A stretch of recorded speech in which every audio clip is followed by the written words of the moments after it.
You know what? I'm just going to type. It's going to be faster. Okay. Ooh, the wave of nerves. Hopefully the peppermint tea helps with that.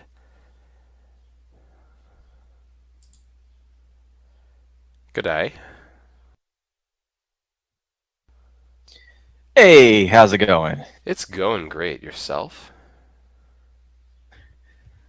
Doing okay, all things considered. I'm going to preemptively crank you because the way I have my mixer set, I have the desktop audio down a little bit. So I want to make sure that you're the loudest thing that comes through, like my speakers. Oh, that's perfectly fine. In chat, just let me know if the audio is okay. Just want to make sure I'm still on the ball with that. So Yes. if we need to turn that up or down, please let me know. All right, I'm going to let the game actually run now. It's frozen whenever it's not the active window, and so that'll let us know the opening menu music is by far the loudest in the game. So if you can hear us while that's going, we will have no problems.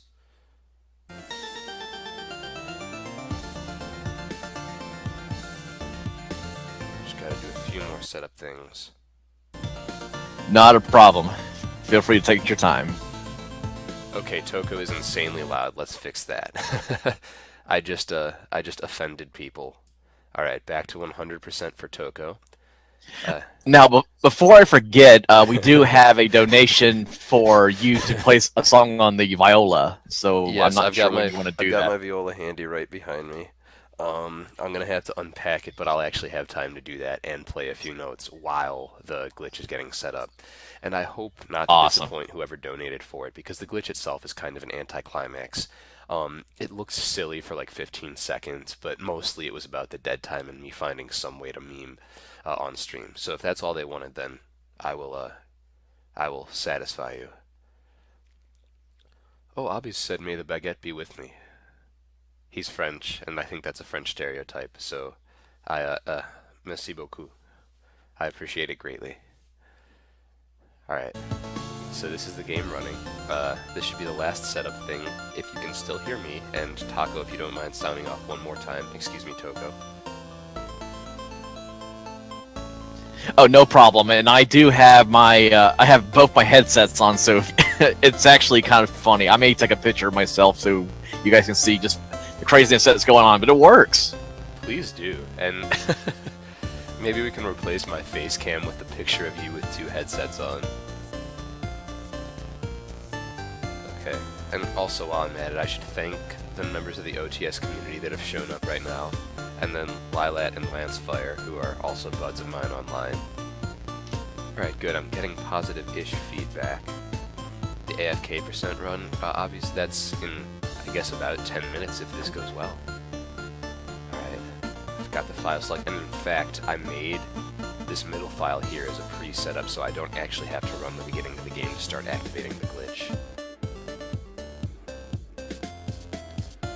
Just let me know when I have the go-ahead, Toko. I'm pretty much Oh, no, good to go. no problem. I'm going to just swap over real quick so people can see the craziness that I've got going on right now, but this is for the charity, Do it, so. do it, do it.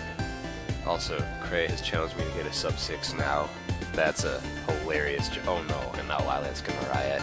Two headsets. There you go. Man, I'm gonna be happy if I sub 7. Now that you're asking for sub 6, which, like, my PB is 615. Alright, do what I can. And see, I can't Alright, see so. this. Oh, I'm sorry. Are you ready to go? I'm ready. I'm deprived of that. I'm gonna have to watch the VOD. Alright. Well, on go, let's go. So, Alright. 5, 4, 3, 2, 1, go. Alright, welcome everybody. I am BeardedBusker, and this is Out There Somewhere. We're going to be controlling Space Cop Yuri as he chases down his arch nemesis Grigori. We die in the opening shoot 'em up because he's unkillable in that. It's just for plot purposes. So now we go to the meat and potatoes of this game, a 2D puzzle platformer with a teleport gun. It's got a really cool, simple physics-based mechanic. Conservation of momentum does apply. So in the late game, you have to think on your feet to execute a lot of the rooms. That being said, there are a few very simple exploits that we put together to skip many of the main obstacles in the game, and in fact, I have one coming up right now. I'll remember this next screen, this one right here, because I have to do it first and explain after. Whoops, failed once. Failed twice. Failed thrice. This can happen. The nerves, the chokes, they're all real. Oh no, that's bad. Plus side, I get to show off another physics exploit I otherwise wouldn't get to. Come on, Busker. Alright, I'm holding on to the cross directional keys too long. I'm just like, my hand's kind of clamped over the keys. Now I'm out. That took way too long. I don't get to explain yet because now I have to try and break the game by warping an extra screen to save a few in-game seconds. Wow. The literal disaster. I just warped the wrong direction. Okay, so the game basically calls XML addresses to pull up the next screen, and you can overwhelm the game and have it send you too far to the left or right. I wanted to go too far to the right, and instead I went too far to the left. So instead, I'm just going to talk about the physics exploit now. If you're more than a tile away from a wall, the game will accept a shot. The game conserves your momentum, but there's a few frames where it kind of locks what you were doing in place, and so if you were rising, off a fresh jump, you have a few extra frames of your max jump height, thus extending your jump height to clear any obstacle that's more, less than 4 tiles tall, effectively. And then if you were on the ground before your shot hit, you can basically jump out of thin air. The game doesn't have a double jump mechanic, so if it ever looks like I'm jumping out of the sky, I am exploiting something. Like, it looks like you should be able to jump fresh off a teleport, but you're not supposed to be able to. We're going to go over the game world one more time here, and we're going to pick up a heart that allows me to damage boost late in the run. Alright, we got that at least. And this is a tough transition, I'll keep explaining in a moment. Okay, so the room that I told you to remember, we basically put both of those things together, a jump from dead space, then we quickly turned around in a circle, and with our full jump height, we're able to scale a wall that the developers had no intention of us doing. The nice thing is that I've skipped most of the exposition of the game, so now I have to explain some of it. These colored light beams that you're going to see can do things to our teleshots. There's red ones that cancel them, there's blue ones that act like walls, interrupting myself to get this gun here. Nifty little trick shot where I'm in 2 places at once. The game runs for a couple frames when you pick up items, which is why you get some of those nifty illusions. Then finally there are going to be green beams in a little bit. These slug guys that I've walked right by don't confront us, they're our allies. There are also enemies that we're going to see in this next screen here. We're going to go under some caves here. This is a more technical room than it looks, just doing this the safe way. So those slime guys have 4 hit points, the bats have 2. And I did forget to mention I have a gun now that I can fire properly, but we don't use it very much in this category until the very end. There is a true pacifist that's almost possible up until the final boss. I've never actually attempted it myself, despite having run this game for well over a year now. Put in hundreds of hours into it. So these are the green beams. You see they lift your teleshot to the top of the green beam, then respawn you. And we used to, in that room, exploit the physics to jump around the block that was containing the green beam, but we found a way that was almost as fast and less risky. At one point, that green beam jump was the most sophisticated trick in this run. Actually, probably 15 short months ago, that was still true. Just to show you how far this game has come. No, not 15, I'm sorry. 2 years ago. It wasn't that short. My bad.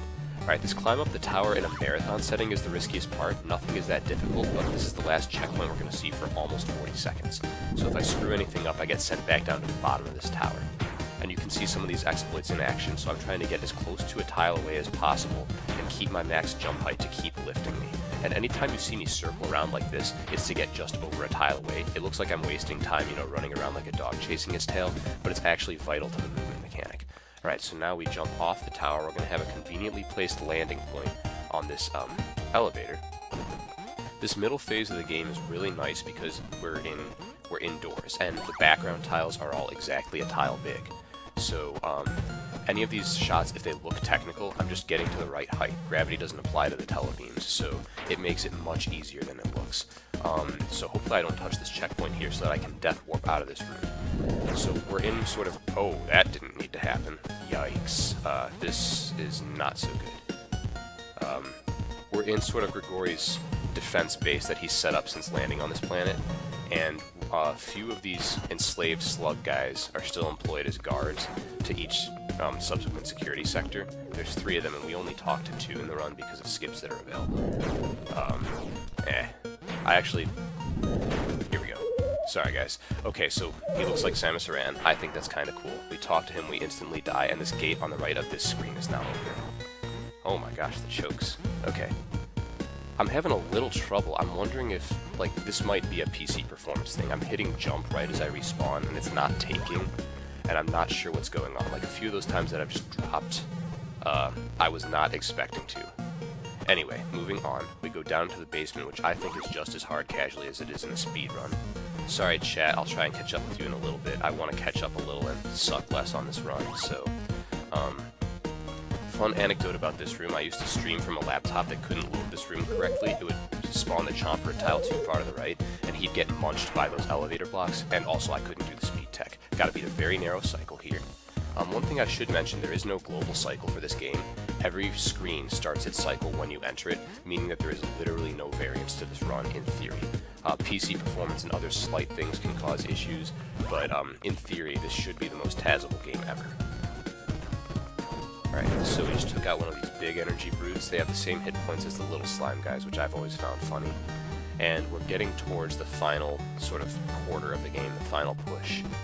And we're going to climb one more tower to actually meet Grigori. I should shout out some of the community members here, if I don't die first. Okay, so that was a small execution of the green beam jump. I deliberately bonked on that tile, but it gave me just enough extra clearance to clear that lava pit instead of solving it the intended way. These ghosts, there's only 2 of them. They actually swallow your teleshot, so I gotta be careful to avoid them. Here's a damage boost if I can do it. Hey, we got it. I've been choking that for weeks. Like, my success rate was down below 10% for a little while. The runner Monkey Boy pointed out that I had switched up my timing and had started doing it too early. Alright, here's the most useful implementation of the green beam jump. I jumped around that block, saving me a good 3 teleshots, all of which cleared the entire room.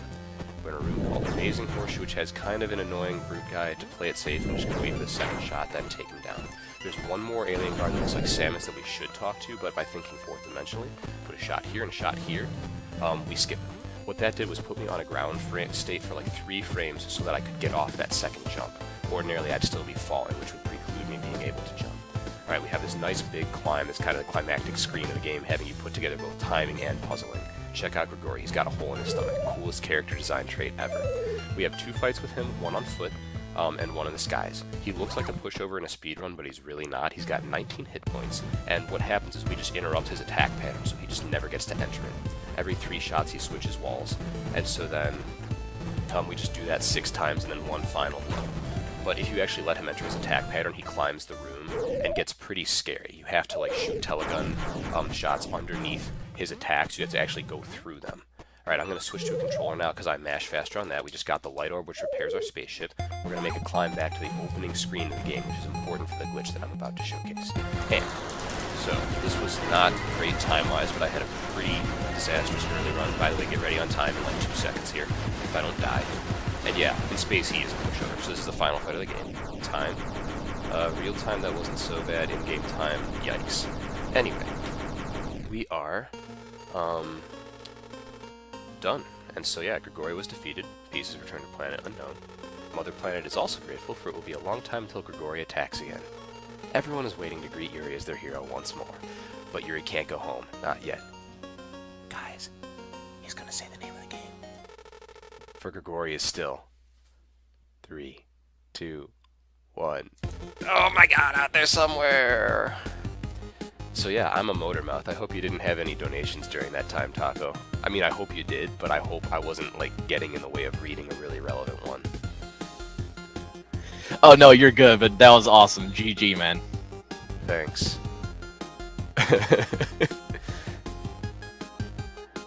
We'll blame the webcam. There we go. Yeah, alright, I'm gonna read through some of this chat now.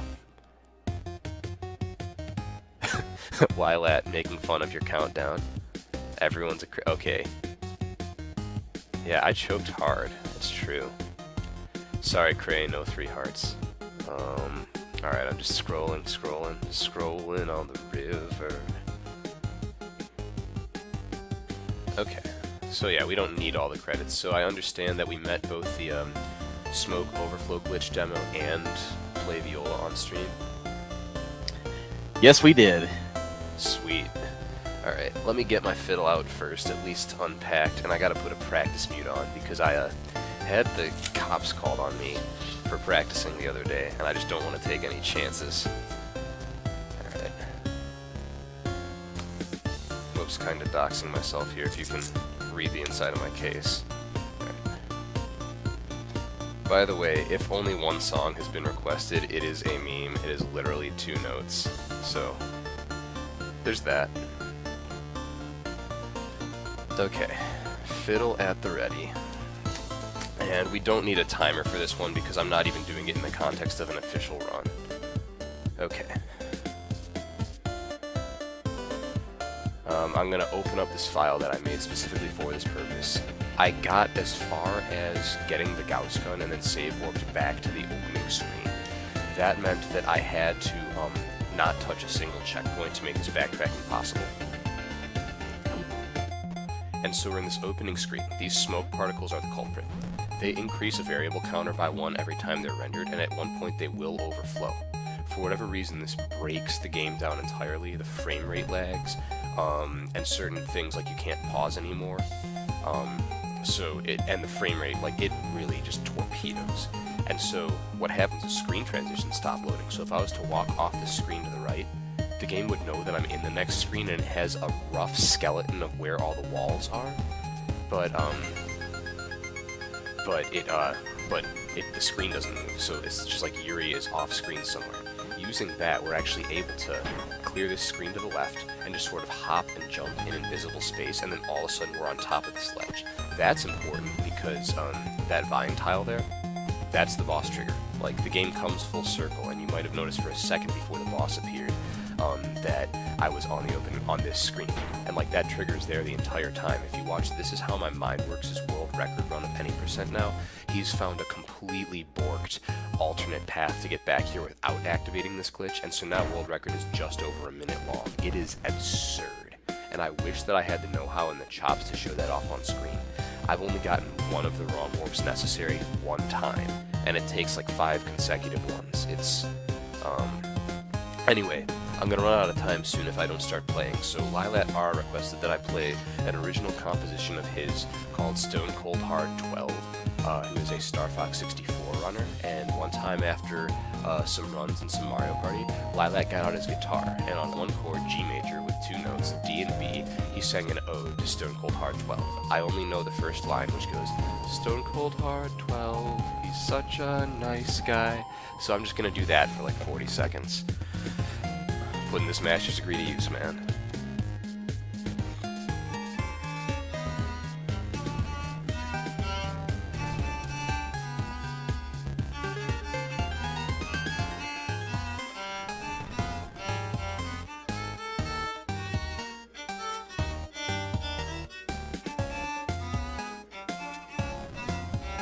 Okay, I gotta be careful because the game's about to overflow here, so I gotta get off screen, clear this tile.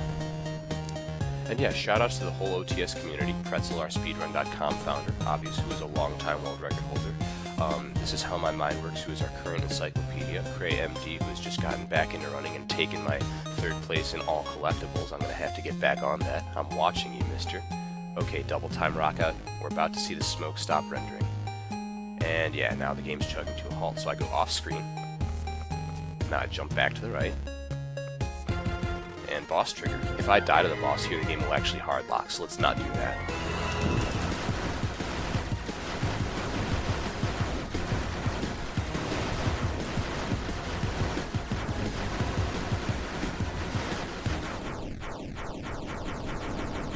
That wasn't even the right line, Lilat, are you serious?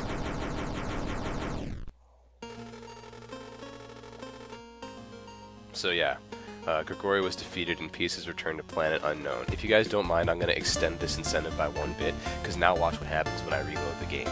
So that variable doesn't reset with a new file, it resets with a game boot, so the game still has that variable overflowed.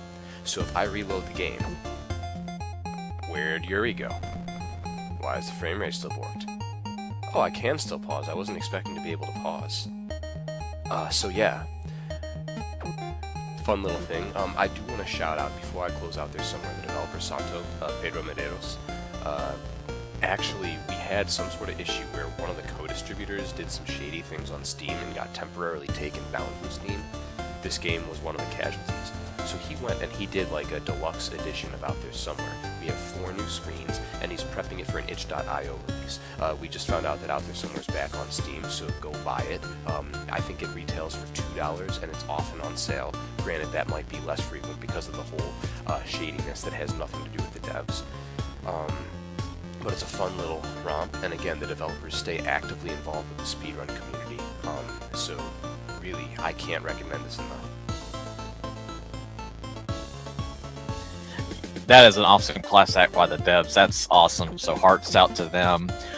So before we get started here, just a question for me, so I know how to set up.